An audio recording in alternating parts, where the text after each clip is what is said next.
Hi, it's me again with CorelDraw Tips and Tricks. I'm going to show you tonight how to draw this. Pretty cool, and it came from this. Kind of like an iris of a camera. So we're going to move this out of the way. And we're going to draw it. I'm going to take an ellipse. Doesn't really matter what size. I'm going to put it in the center of the page. And then I'm going to take the 3-point curve line and go from that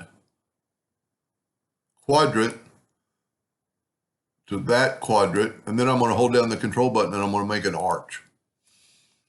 Now, I'm going to Control G to group it, Control D to duplicate it, and I'm going to rotate it 45 degrees.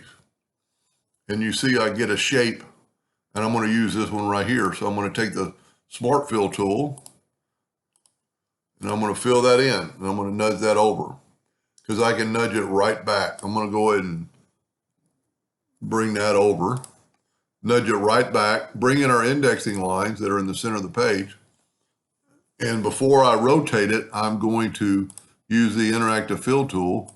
And you could either go either direction, but I want a little bit of dark on this end and maybe a little bit less. And now we're going to Control D and duplicate it. Click on that X and move it to the center rotation. It doesn't look like it is, but it is. Now we're going to rotate that 45 degrees, Control D all the way around, and you have that. Now, if we take a black box, it'll really make it stand out. Take away our indexing lines so it'll look better.